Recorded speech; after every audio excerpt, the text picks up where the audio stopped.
Tujuan untuk mengadakan sidang media hari ini adalah disebabkan terdapat banyak kes terutamanya berkaitan dengan salah laku polis telah meningkat. Contoh adalah kes Rogo, kes peras ugut, kes yang tanpa seorang orang awam dekat tempat awam, dan banyak lagi kalau kamu nampak ada yang terus langgar sebab tak suka budak yang menaiki motosikal kan, terus langgar sampai mati. So benda ini adalah satu, kita rasa, uh, a very serious violation of human rights as well, and also a very serious misconduct by the police. Jadi kita memang sebagai CSO kita mengambil serius lah terhadap isu-isu ini, dan kita nak buat satu komentari untuk benda ni jugalah.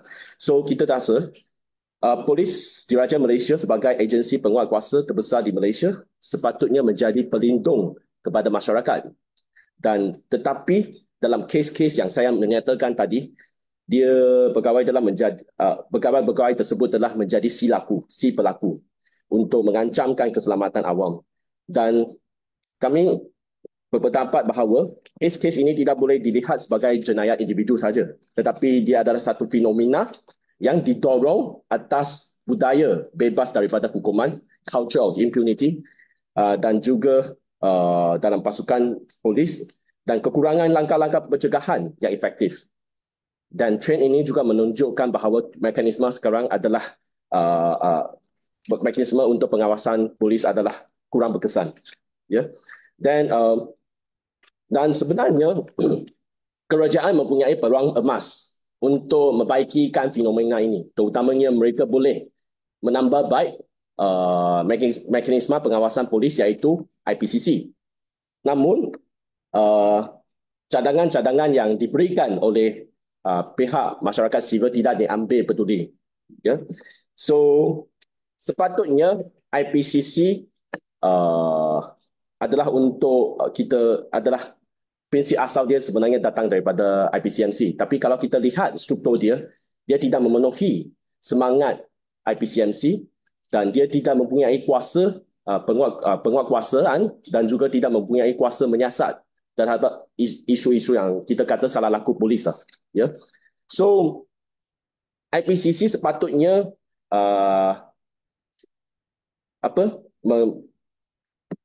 melantik ahli Suruhanjayanya pada Julai lepas, iaitu Julai 2023. Namun benda ni telah ditangguh agak lama jugalah. Kita nampak baru-baru ini, iaitu pada Disember yang lalu, barulah mereka melantik ahli Suruhanjaya. So kalau kami tengok IPCC ini, dia sebenarnya lebih lemah daripada EAIC, iaitu Enforcement Agency Integrity Commission, yang dulu mengambil aduan dan juga mengambil kes-kes aduan berkaitan dengan polis. Ya.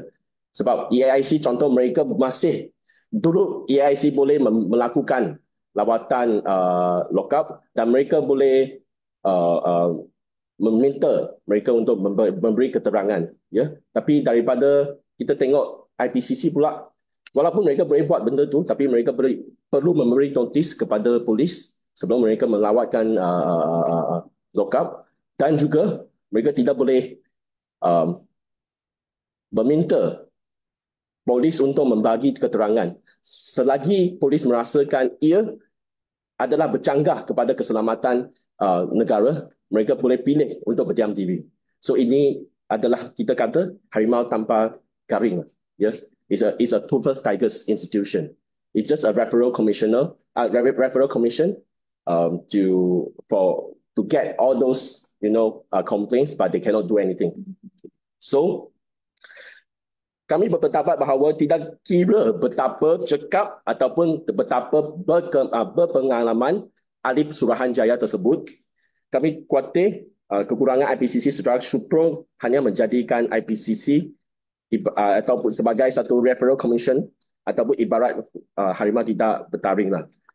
Dia tak ada kuasa untuk menggeledah atau menyita, tidak boleh menawar lock-up polis tanpa notis awal, malah tidak boleh mengambil tindakan disiplin terhadap pesalah laku, dan hanya boleh memberi cadangan. kepada Suruhanjaya Pasukan Polis. Dan waktu mereka bagi cadangan kepada Suruhanjaya Pasukan Polis, Suruhanjaya boleh pilih untuk tidak mengambil cadangan tersebut ataupun tidak melaksanakan cadangan tersebut.